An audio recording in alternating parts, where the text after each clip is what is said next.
Bon, on va pas se mentir, hein, il faut pas être naïf et il faut pas se voiler la face. Ça pue. Ça pue un peu beaucoup pour le PSG. J'ai vu notamment les propos de Luis Enrique après le fameux PSG Atlético, défaite du PSG. Le coach espagnol met ça sur le dos de la malchance. J'ai plus de 30 ans dans le foot et je n'arrive pas à expliquer cela. C'est juste de la malchance. J'ai vu que juste après, il a évoqué que c'était une blague de mauvais goût. Nous avons besoin de 20 occasions pour marquer un but et l'adversaire éternue et marque. Nous essaierons jusqu'au bout. Et si nous ne sommes pas qualifiés, les mesures qui doivent être prises seront prises. Waouh! Bon, comment allez-vous? Moi, je vais bien, je vous remercie. Si vous avez vu le débrief à chaud d'après-match, voilà, vous savez, que j'étais un peu en tension. Là, on est redescendu tranquillement. Je prends le recul, on prend le recul et on va discuter de tout ça ensemble.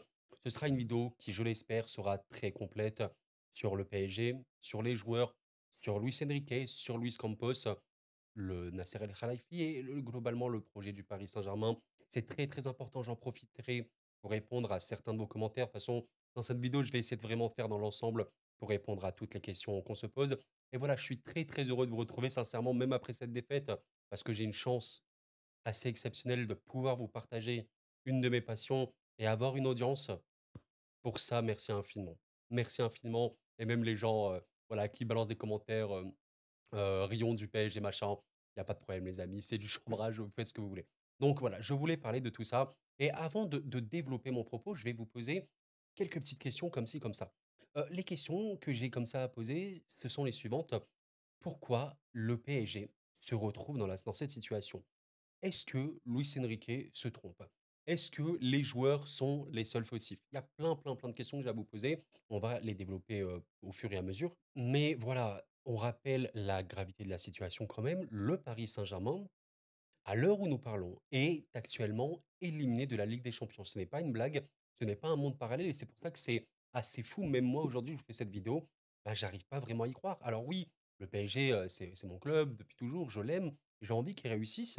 Et parfois, tu es un peu dans le déni, tu es un peu dans le non-recul et tu réalises pas. Et aujourd'hui, j'ai énormément de mal à croire que le PSG, et avec le Sparta Prague, avec Donetsk, avec Gérone ici, Salzbourg, Bologne, ils sont éliminés.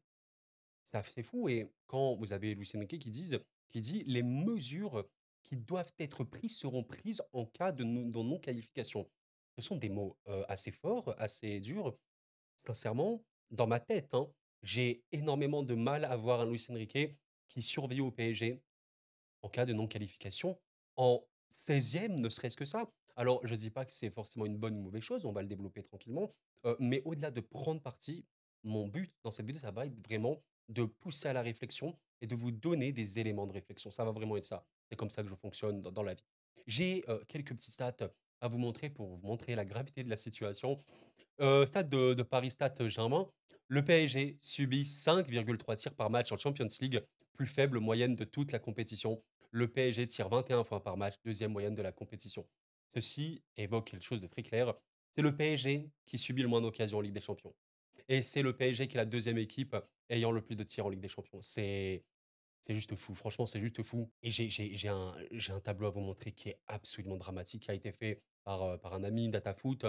Allez le follow, sincèrement, super bon travail. Un des meilleurs dataticiens, si c'était le meilleur dans le paysage francophone. Il faisait ce tableau le plus de tirs dans la surface adverse en Ligue des Champions avec le taux de conversion. Regardez un petit peu le PSG, donc le troisième club devant Liverpool, Monaco ou d'autres sur les tirs de la surface. Mais le taux de conversion est à 1,90. 1,9 de taux de conversion. Est-ce que vous vous rendez compte?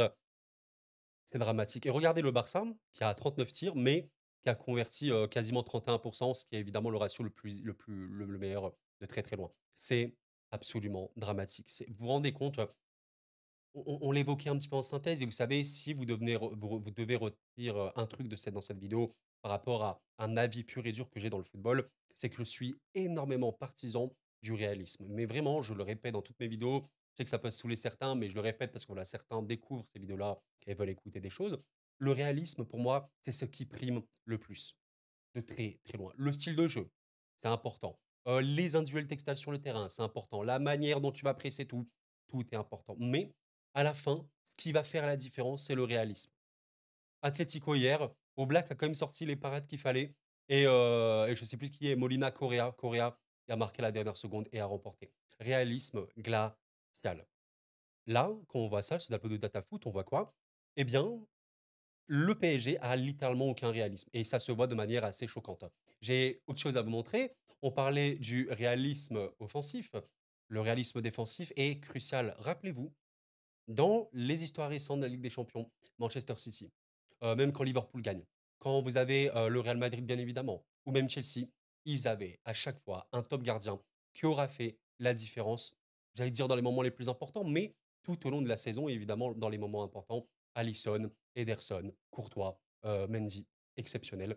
Vous avez ici, encore une fois par DataFoot, les gardiens ayant les meilleures performances en Ligue des Champions. Vous avez Yann Sommer, Keller et Carnesecchi de l'Atalanta, excusez-moi si je prononce mal son nom, qui ont un taux de réussite à 100%. Alors, je ne vais pas rentrer dans les détails de ce que ça signifie, mais grosso modo, cette stat-là signifie les occasions que subissent les gardiens. Je vais arrondir ça comme ça. Et ça, c'est à quel point ils arrivent à éviter les buts. Et ben, vous voyez que eux, c'est vraiment 100%.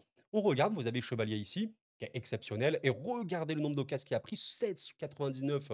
C'est largement parmi les équipes qui ont subi le plus d'occasions, le Real, le LOSC par rapport à ces matchs-là, mais il a quand même un taux de réussite de 50%, ce qui montre à quel point Chevalier, malgré le fait qu'il ait énormément encaissé d'occasions, il a été extrêmement décisif. Et voilà, félicitations à lui. On espère vraiment une grande carrière pour lui. Vous regardez ça. Et, oh, étrange, nous nous attendions pas. Regardez un petit peu Donnarumma. C'est chaud. En vrai, c'est chaud de fou. C'est chaud de fou. Donnarumma et bah, je vous laisse regarder, hein. Je vous laisse regarder, mesdames, messieurs. C'est largement, un des gardiens ayant le pire ratio. Il a en plus subi 3 XGC, donc ce n'est pas non plus un nombre d'occasions phénoménal. On l'a vu, le PSG ne subit pas beaucoup, mais à, moins 1,93, donc il est dans un ratio totalement négatif et donc vous avez un taux de réussite de Donnarumma qui est à moins 63%. Donnarumma, et il faut dire les termes et honnêtement, c'est même un joueur où j'étais extrêmement heureux de le voir arriver au PSG, mais je vais le dire clairement aujourd'hui, novembre 2024. Aujourd'hui, Donnarumma, qu'on le veuille ou non, c'est plus un handicap en Ligue des Champions qu'autre chose. Ce n'est pas le fautif numéro un de la situation du PSG, ce n'est pas lui, qu'on vise comme un autre joueur ou je sais pas quoi. C'est un ensemble, on est d'accord, mais dans la question de réalisme, oui, il y a le réalisme offensif qui pue et le réalisme défensif incarné par Donnarumma qui est abominable. C'est dingue de se dire que Marquis, que Pacho entre autres, peuvent faire des matchs super pertinents, très, très bons et je pense qu'on est à peu près OK pour dire que en vrai, les performances individuelles dans les duels, dans l'intensité et cetera, qu'on a de Pacho et Marquez, elles sont super, super bonnes. Notamment Pacho qui est une formidable découverte. Mais Donnarumma, c'est dramatique. Ce tableau montre et vous vous rendez compte, hein, Donnarumma, c'est même pas, il est ici encore dans le positif ou allez, il est au niveau de Kobel, qui est un grand gardien, mais voilà, qui pêche un peu, qui est là. Non, il est parmi les derniers. C'est dramatique, c'est totalement dramatique et voilà, je vous remontre encore une fois, un tableau de Datafoot. Je vous laisse regarder les leaders statistiques de la Ligue des Champions sur certaines choses. Donc le PSG est quand même là. Regardez sur les récupérations hautes, on le sait, le PSG est quand même un pressing et un contre-pressing excellent, donc tu récupères beaucoup de ballons hauts. Possession des 30 mètres adverses, oui, le PSG est très, très haut sur le terrain, juste derrière l'Atalanta et City qui est vraiment très, très haut pour le coup. XG concédé, puis voilà, encore une fois et c'est ça qui est super intéressant. Le PSG et l'équipe qui concède le moins d'occasions. C'est tellement je vous jure, moi, c'est ça qui me fait mal. Moi, c'est ça qui me fait vraiment mal. C'est pas, un peu, vous savez, le PSG de l'année dernière qui tu sentais, waouh, ça concédait, c'était fébrile. Le PSG de l'année dernière, alors j'ai plus les statistiques, mais je pour vous le redire, c'était, l'équipe sous QSI. Je crois que c'était vraiment la pire équipe sous QSI au niveau de la gestion d'un match, au niveau du contrôle du ballon, on va dire au niveau des occasions que tu subissais. Le PSG de l'année dernière, il subissait un nombre d'occasions absolument délirant et c'était gravissime. Ça s'expliquait notamment par un déséquilibre normal, par la présence de Kylian Mbappé qui défendait très, très peu. Donc la première relance adverse, elle était très facile. Tu avais des joueurs en plus moindres, donc c'était très compliqué. Là, le PSG a vraiment réglé ça, même en Ligue 1, ça se voit. Mais voilà, on l'a vu, tout à l'heure, non, c'était qui montrait? C'était, je l'ai plus, data, PSG Stats, tu concèdes pas mal de buts parce que tu as notamment Donnarumma qui est complètement à la ramasse, voilà et le dernier truc que j'ai pas montré, c'est les XG. Le PSG n'est pas dans le top 5, mais il me semble qu'ils sont juste 6e ou 7e, juste derrière le Barça.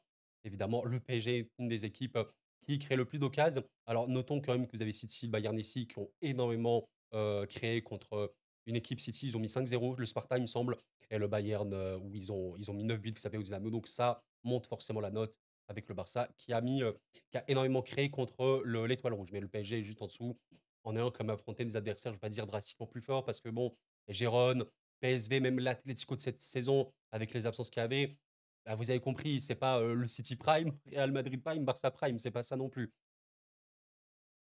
Je sais que certains, je vais faire une petite parenthèse sur ça, je sais que certains n'aiment pas les stats.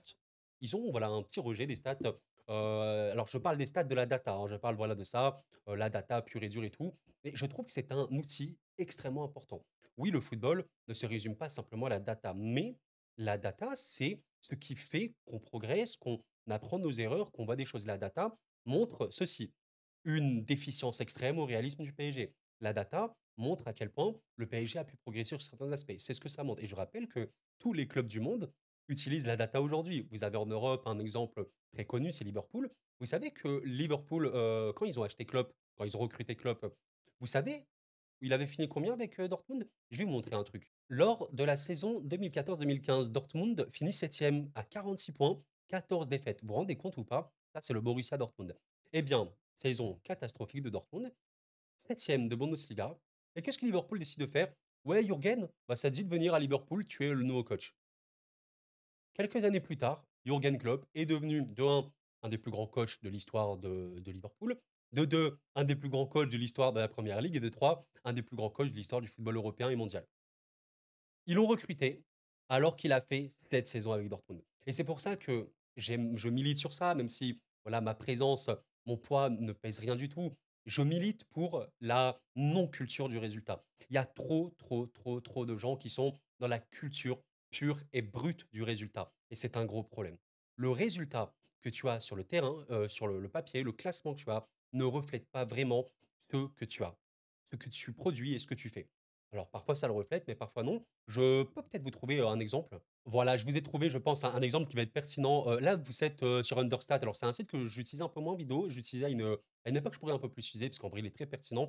Understat, donc il y a plein de stats différentes et là, vous avez le classement Ligue 1. PSG 1er, Marseille 2e, Monaco 3e, et cetera. Et alors vous avez plein de petites stats ici, je ne vais pas forcément les développer. On va s'intéresser aux expected points. Qu'est-ce que ça signifie? Ce sont les points attendus en fonction de tes réussites. Je grossis un petit peu le trait, mais il y a des équipes qui sont en surperformance ou d'autres en sous-performance, voire en très, très large sous-performance, offensif comme offensif. Et donc, les expected points, ça reflète un petit peu les points que tu aurais eu si tu avais été plus réaliste sur les deux surfaces. Grosso modo, c'est un petit peu ça. Bon, vous avez donc ce classement-là et je vous laisse regarder où est Toulouse. Toulouse est 12e de Ligue 1, voilà, tranquillement. Et les expected points, qu'est-ce qu'ils montrent? Eh bien, ils montrent Toulouse, troisième de Ligue 1. Parce que regardez ici les XG, Toulouse est de quasiment très très loin avec Lens, une des équipes de Ligue 1 avec la pire sous-performance offensive. Et les Toulousains le savent bien, s'ils regardent Toulouse, c'est dramatique. Ils ratent un nombre d'occasions qui est choquant. Et également, Toulouse, une vraie, vraie sous-performance défensive en IGA, c'est les occasions concédées. Et donc, si on rééquilibre les faits, Toulouse serait troisième de Ligue 1. Évidemment, c'est un outil, ça ne marche pas comme ça, mais ça indique quelque chose. C'est pour ça qu'on dit que ce sont des outils. En l'occurrence, ceci indique quoi? Toulouse a un déchet cataclysmique à la finition et a un non-réalisme défensif, notamment par rapport à son gardien. Vous savez que Guillaume Rest fait un très très mauvais début de saison. Et ben voilà. Et ben le PSG, je suis convaincu. Alors, je vais essayer de trouver la stat, mais je ne pense pas que je vais la trouver. Vous avez le PSG qui est actuellement 25e de la Ligue des Champions. On est bien d'accord, ok. Mais si on regarde un petit peu, voilà, comme Toulouse qui est troisième au niveau des expected points, je suis sûr et certain que si on trouve le rapport des expected points que devrait avoir le PSG, eh ben, il serait plus haut. Parce qu'à un moment, oui, il y a des choses qui ne vont pas et on va l'évoquer. On va parler du jeu de Luis Enrique sans aucun problème. Maintenant, au-delà de ça, il y a eu des matchs qui, OK, pourraient être insuffisants. Oui, parfois, c'était pas ouf. Il y a quand même eu une génération d'occasions. Je rappelle que l'obsession des coachs dans le match de football, c'est de générer des occasions. C'est plus dur. Si tu te génères des occasions, tu réussis un petit peu ton contrat et après, voilà, il faut finir. Donc, le PSG, avec un peu plus de finition et avec un Donnarumma qui n'est pas aussi dégueulasse, ne serait pas 25e. Et ça, j'en suis convaincu. Bon, mes chers amis, je suis content parce que j'ai réussi à trouver ça du coup sur XG Score. Ok. Donc, j'ai trouvé un petit peu le classement de la Ligue des Champions avec les expected points. Donc, Encore une fois, la correction vis-à-vis du réalisme défensif et offensif. Et regardez un petit peu, il y a des équipes qui sont en légère surperformance, d'autres en légère sous-performance. On a quand même City qui a une belle sous-performance de 2,4. Ils auraient dû avoir actuellement 9,4 points selon la data, vous l'avez compris, ça marche pas comme ça. Le PSG qui est 25e a le pire ratio. Il devrait avoir environ 8,8 points en fonction voilà, des stats qu'on montre le réalisme offensif et défensif. Et ça ça en dit long. Le PSG aurait grosso modo dû avoir 9 points. Et en vrai, si on réfléchit au match, on les rappelle, hein, il y a eu donc Atlético, il y a eu Arsenal et il y a eu le PSV qui n'ont pas été remportés. Bon, Arsenal, imagine, tu le perds, ok. Si tu bats PSV et si tu bats l'Atlético, bah, tu as 9 points. Et je pense sincèrement que là, je demande aux supporters du PSG ou aux gens voilà, qui regardent les matchs, ok, il y a eu des moments où tu dis, bon, le PSG, dans tous les matchs, il y a des moments de moins bien, c'est pas ouf, ça bouge pas assez et tout machin. Mais dans la globalité, le match, tu le rejoues, tu peux vraiment le remporter, quoi. Et ouais, tu aurais peut-être eu 9 points. Voilà. Je voulais vraiment faire cette page, cette pause, parenthèse, data, qui indique que oui, le PSG a des problèmes, mais oui, également, il faut le dire, et c'est pour ça qu'il faut être nuancé. Quand vous voyez ça, non pas ça, quand vous voyez ça, quand vous voyez ça, quand vous voyez plein, plein de trucs, là, machin, truc, oui, enfin, personnellement, je n'ai jamais vu ça. Je n'ai jamais vu un PSG aussi peu réaliste, mais dans les 2 surfaces. C'est dingue. C'est dingue parce que collectivement, il y a quand même plus de choses. C'est tellement triste et toutes les stats, tout le montre, tout ce que même tu vois dans le jeu, le PSG ressemble plus à une équipe. Mais le plus important qui est le réalisme, il a été jeté aux oubliettes. Et tu peux pas réussir comme ça. Maintenant, on va parler, du sujet. Nous allons revenir, sur les propos de notre cher Luis Enrique qui était extrêmement énervé. On l'a rarement senti comme ça quand même. Mais voilà, je peux comprendre. Vous savez, même moi, en vidéo, alors hier, c'est pour ceux qui ont vu le débrief, j'avais l'air extrêmement énervé. C'est vraiment de l'émotion que j'ai pu exprimer. C'était surtout de la frustration. Honnêtement, la haine, la rancœur ou quoi, bon, ça va quoi. Ça reste du foot dans ma tête. J'essaie vraiment de ne pas déborder trop. Donc c'était surtout la frustration accumulée. Mais voilà, là, tu sais qu'il est frustré aussi. Être si supérieur et n'avoir que 4 points, c'est juste une mauvaise blague. C'est «drôle» entre guillemets de voir comment on encaisse le but hier. Une journée, bon, vous avez compris.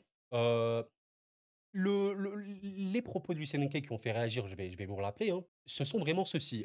Il y a de la malchance. Pour lui, voilà, c'est de la malchance. J'ai 30 ans et je n'arrive pas à expliquer ça. C'est juste de la malchance. Bon, je vais y rebondir forcément parce que c'est extrêmement intéressant d'en parler et on va parler du système Luis Enrique et cetera.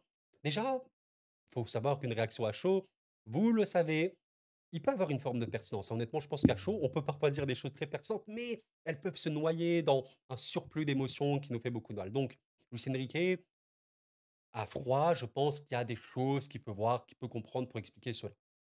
Maintenant, la question de la malchance. Alors, je sais qu'il y a beaucoup, vous savez, cette pensée de ouais, on est un club maudit, on n'a jamais de chance, on se fait voler, les arbitres, on n'a pas de chance dans le jeu, on fait.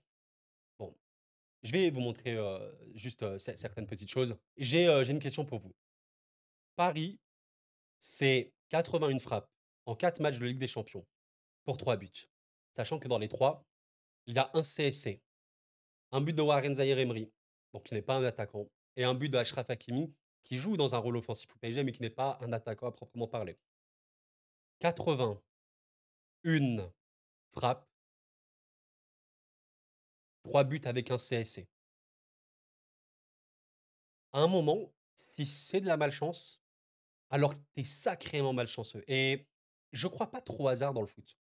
Le hasard dans le foot, bon, pour moi, il y a les choses qui se passent, elles s'expliquent. Et quand tu gagnes, quand tu es champion, c'est-à-dire champion, imaginez, du monde ou tu as gagné la Ligue des champions, c'est pas une question de chance ou voilà, de malchance, je ne sais quoi. Je sais pas si j'arrive bien à retranscrire mon propos, mais il y a un truc plus profond. Et se mettre simplement derrière la chance, c'est un peu facile. C'est un peu facile. Je vais développer ce propos-là. Je vous prends une action bête qui a pas mal circulé hier sur Twitter. Achraf Hakimi est, je crois, en toute fin de match, dans une position qui, disons-le clairement, est une position de très, très grand danger. C'est une action de but, sans équipe. Il n'y a absolument aucun débat là-dessus. Pour vous dire à quel point cette action était dangereuse, alors c'était à la 77e, le tir a été noté 0,34 XG, ce qui est très élevé et ce qui est considéré comme une grosse occasion. Voilà, il faut vraiment le concevoir. Donc à un moment, je veux bien que le coach nous dise, mais c'est de la malchance, c'est de la malchance. Voilà, vous savez très bien que si vous me suivez depuis longtemps, je suis pas du tout le genre de gars à taper sur les coachs parce que c'est toujours un métier un peu particulier. qu'on peut juger, très facilement. Je vous donnerai ma conclusion sur ça après. Mais là, est-ce que c'est de la malchance? Est-ce que c'est de la malchance par pitié que Achraf Hakimi, à ce moment-là, tire et il peut tirer, OK, il peut tirer, mais il peut faire en retrait sur Kolo. Il peut, mettre au second sur Barco. Il peut également passer ici à Fabian. Il peut, oui, enrouler petit filet. Est-ce que c'est de la malchance? Quand on ne respecte pas le jeu, on se fait punir. Moi, c'est aussi une des vraies visions du foot que j'ai. Le jeu, le football demande à être respecté, mais il faut comprendre ce que ça veut dire. Le football, plus tu joues simple, plus tu es fort. Regardez les meilleures équipes de tous les temps. Regardez-les. Il n'y avait pas des retournées acrobatiques 25 mètres, lob 70 mètres, je sais pas quoi. Non, ça jouait simple, ça jouait propre, ça jouait en une touche, rapidement, mouvement et ça partait. Et la plupart des buts des grandes équipes, c'est ce qu'on appelle des tapines aujourd'hui, mais parce que c'est à la suite d'une construction merveilleuse. Et là, il y a une construction PSG. Achraf, il met sur Fabian Barco, il pousse le ballon. Merci, merci, merci. Je remets en tension, les gars. Merci. C'est terminé. C'est terminé. Tu fermes boutique, c'est terminé. Mais ce genre d'occasion, c'est la première fois qu'on a vu ça au PSG.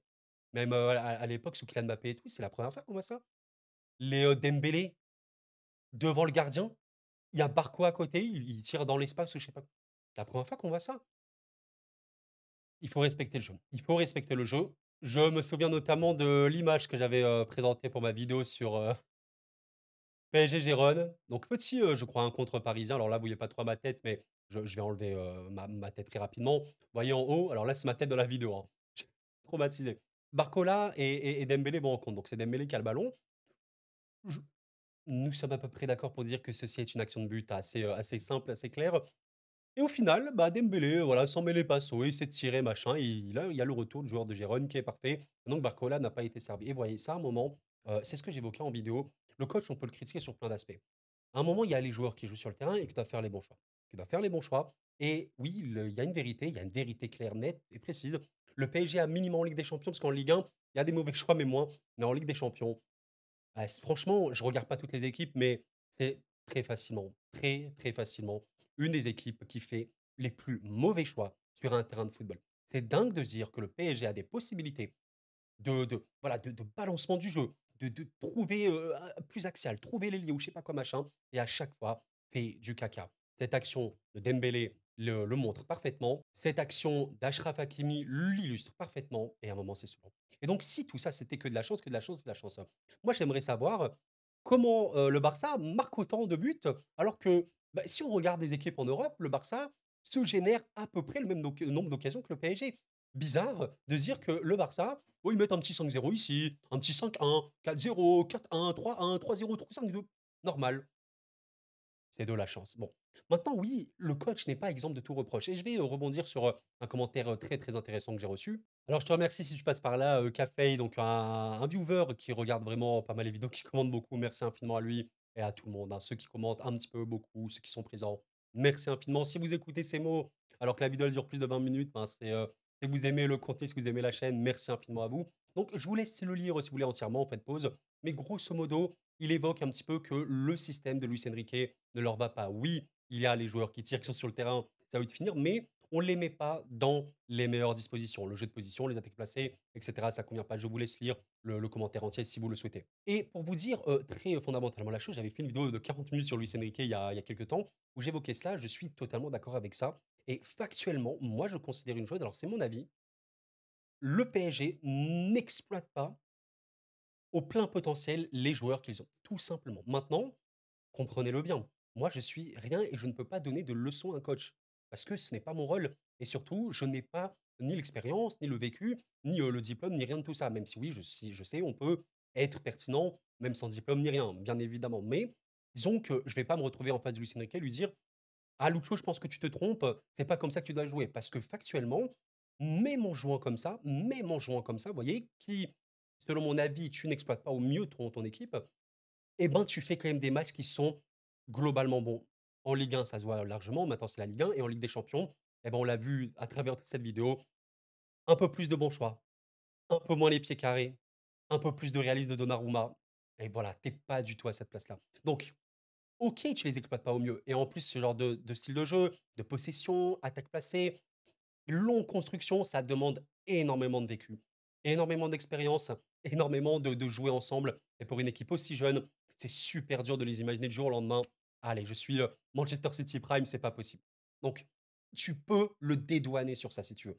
Mais ouais, les joueurs en question, ce qui est assez dingue, quand vous voyez l'équipe, Barcola, on va les compter, Barcola, Dembélé, même Warren en vrai, même Warren, alors Vitinha, peut-être c'est le moins évident, mais on peut dire Nuno Mendes notamment, Achraf Hakimi, à minimum 5, à minima 5, on peut même évoquer Fabian, à 6, Lip potentiellement 7, Kolo 8. Je vous dis quoi là? En fait, ces joueurs-là, ces profils-là seraient tellement, tellement, tellement, tellement forts dans une équipe qui n'est pas dans l'obsession du ballon. Mais vous vous rendez compte, les joueurs dont j'ai cités, et même les autres, hein, que j'ai pas forcément cités, comme Vitinha, Neves, mais eux, ce que je veux dire, ils peuvent être très très bons dans une équipe comme ça, de possession, de contrôle, du jeu, longue construction, équipe de position, etc. Mais les autres peuvent également l'être, mais qu'est-ce qui serait fort dans le cas inverse?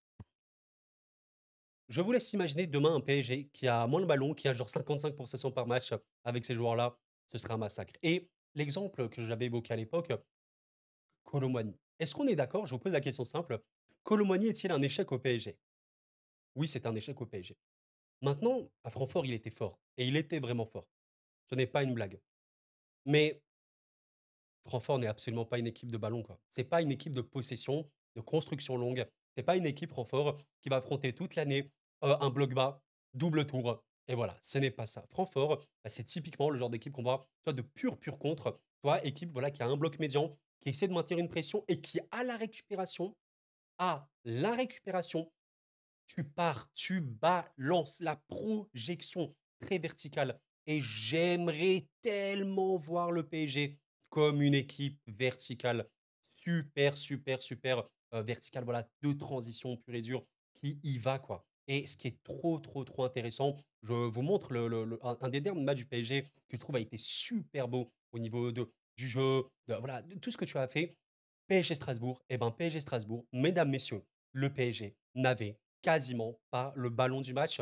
Quand je dis quasiment pas, par rapport à ses standards habituels. Là, on a 56 de possession contre l'Atlético Madrid, le Paris Saint-Germain à 71 de possession. Je le rappelle, les matchs en Ligue des Champions du Paris Saint-Germain, 71 contre l'Atlético Madrid, contre le PSV, je crois que c'est un peu moins, mais c'est soit la 61.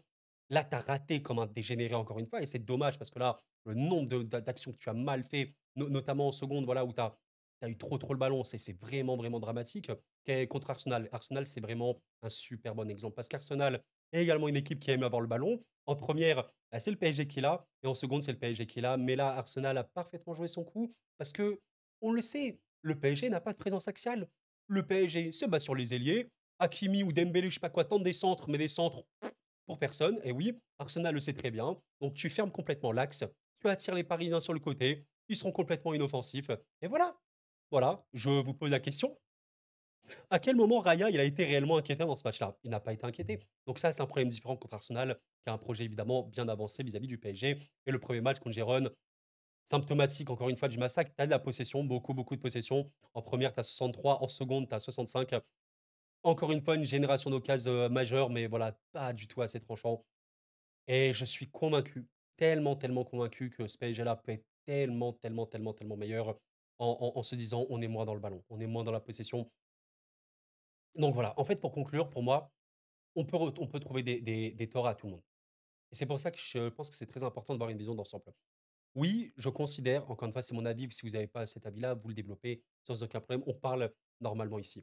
Heu, Mon avis, oui, le PSG, pour moi, n'exploite pas au mieux ses joueurs. Peut-être que Luis Enrique, il préfère que les joueurs s'adaptent à lui que lui s'adapte aux joueurs. Attention, là, je parle vraiment au niveau du jeu. Je ne parle pas des personnes, du côté, voilà, humain et tout. Je parle du jeu.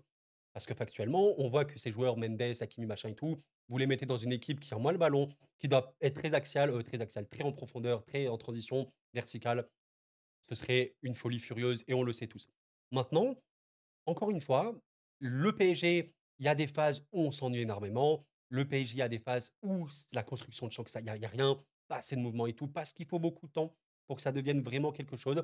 Mais malgré ça et vous le voyez, regardez, moi je vous invite à voir dans tous les trucs. Malgré ça, tu as toujours beaucoup trop d'occasions. Donc les torts, ils sont partagés. D'un côté, peut-être que tu devrais jouer différemment et d'un autre côté, à un moment, les joueurs, ils doivent terminer leurs actions et Donnarumma, il doit montrer que c'est un gardien de football qui joue au football. Parce que Donnarumma, il te tue des matchs. PSG Arsenal PSG première période, c'est un match équilibré, hein. C'est un match globalement équilibré. Il y a un centre magnifique de je sais plus qui, sur le but de Havertz, ou je sais même plus qui a sur Arsenal. Mais globalement, le match il est équilibré. Donnarumma se trouve, il fait n'importe quoi et sur le but de Saka sur coup franc, voilà. Donc à un moment, Donnarumma, il te voilà. La synthèse de cette vidéo très, très longue, Donnarumma, il coûte des points au PSG. Il ne sert quasiment à rien, il est limite un handicap. Le PSG est, on l'a vu, la pire équipe d'Europe au niveau du réalisme défensif et offensif. Génération d'occasions qui est pas la meilleure non plus, mais qui est parmi les meilleures, mais à SOS finition. Et on peut ajouter un truc, peut-être qu'à un moment, faut arrêter de dire que c'est de la malchance ou quoi et qu'il faut changer de manière de jouer. Peut-être qu'en changeant ta manière de jouer, lâcher un peu plus le ballon, se projeter un peu plus, tu seras beaucoup plus dangereux et vous le savez bien. Vous le savez bien, là, contre l'Atlético, les rares moments où l'Atlético avait un peu le ballon, était un peu haut, vous avez vu à la récupération ce qui s'est passé. Vous avez vu le danger de la projection parisienne en cas de récupération. Vous avez vu contre Strasbourg. Quel gâchis. Et c'est pour ça que ça fait un peu mal, c'est surtout la question de gâchis. Moi, c'est ça qui me frustre, c'est un gâchis, parce que tu peux faire mieux et tu peux faire autre chose.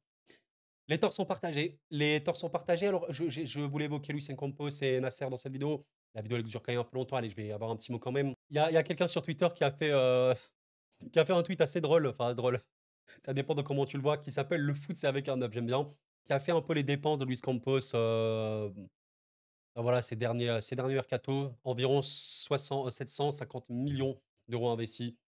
C'est beaucoup, alors évidemment, on compte pas les salaires et tout. Mais voilà, ce qui est quand même important de noter, hein, nous l'oublions pas, c'est, les ventes. Il y a eu quand même des ventes, pas mal, hein, des bons petits prix. 320 millions d'euros de ventes et comme il le dit là, dès la masse salariale qui a dû être divisée par 2 ou 3, la masse salariale a été évidemment énormément réduite. Mais le bilan de Luis Campos, en fait, ce qui est complexe, c'est que Luis Campos, on le lie à Luis Enrique parce que les 2 travaillent ensemble, vous le savez bien et les 2 s'entendent plutôt bien.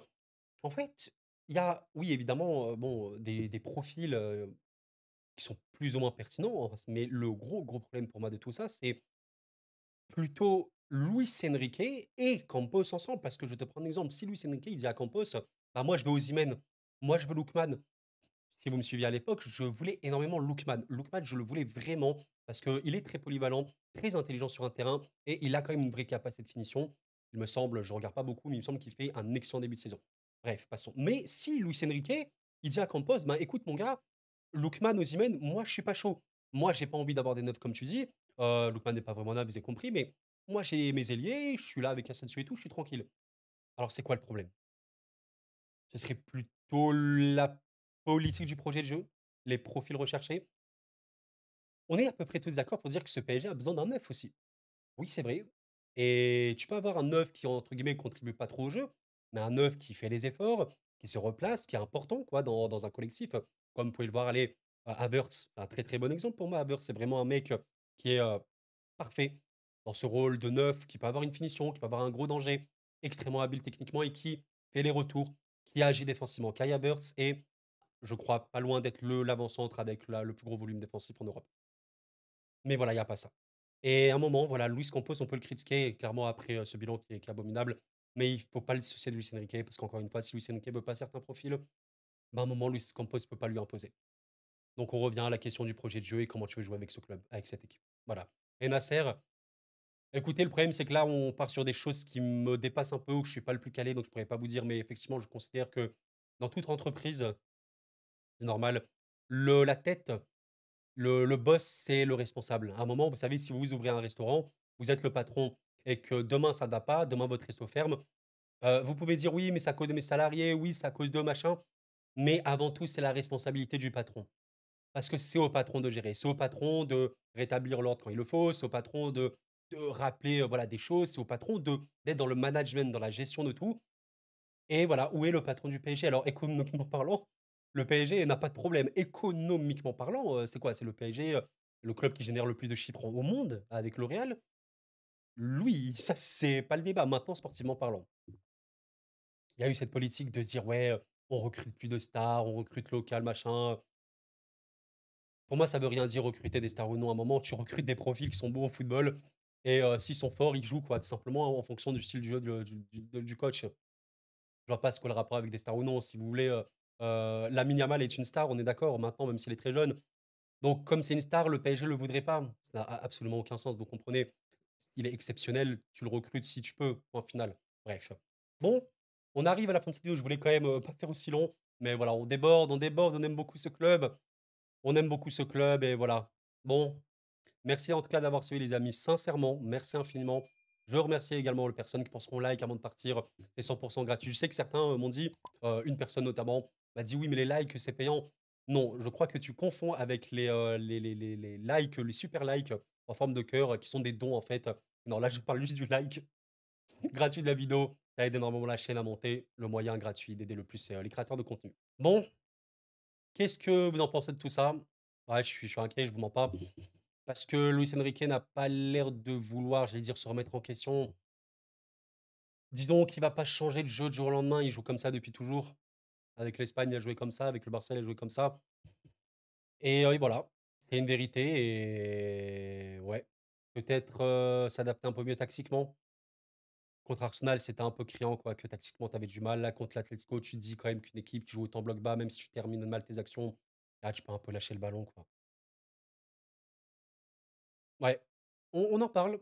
Parlez-en entre vous également. Moi, ce que j'aime bien dans le fait de partager, c'est qu'on peut avoir des débats, on peut avoir des positions qui changent, hein. C'est pas du tout honteux, c'est même normal. Vous savez, l'humain, il évolue et nos positions changent. Je suis sûr et certain que j'avais, des positions, des avis différents, il y a 6 mois que maintenant, même il y a 1 an que maintenant. Ça, c'est clair et net et ouais, laisser le temps au projet parisien, OK, mais je serais pas aussi autant dans l'extrême des 2 côtés.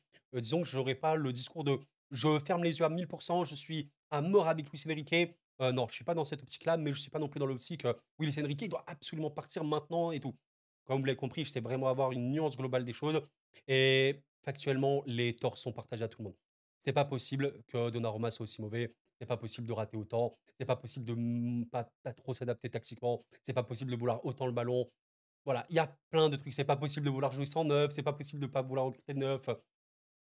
Il y a plein de choses, il y a plein de choses. Bref, en tout cas, j'ai vraiment pris énormément de plaisir à faire cette vidéo, elle a duré 40 minutes, j'ai pas vu le temps passer. J'espère vraiment que vous avez apprécié ces formats longs, on parle vraiment dans le sens global. N'hésitez vraiment pas à faire un retour, même si vous, parlez, jamais sur YouTube, même si vous postez jamais de commentaires, ça fera vraiment plaisir. Et on se retrouve pour de prochaines aventures, hein, avec ce Paris Saint-Germain qui va se déplacer à Munich, qui va recevoir Manchester de la ville, comme, ça vous a fait rire ça, Manchester de la ville, et qui va affronter, il me semble, Salzbourg et Stuttgart. 11 points, normalement, pour se qualifier à coup sûr. Normalement, le 11 points te qualifie à coup sûr. 10 points ou 9 points te qualifie, mais pas sûr du tout. 11 points, donc je suis d'en avoir 7. 2 victoires et 1 nul pour le PSG pour se qualifier pour la suite de la Ligue des Champions. Sauvez-moi. Merci d'avoir suivi la vidéo, les amis. C'était Koro, prenez soin de vous. Et la paix sur vous.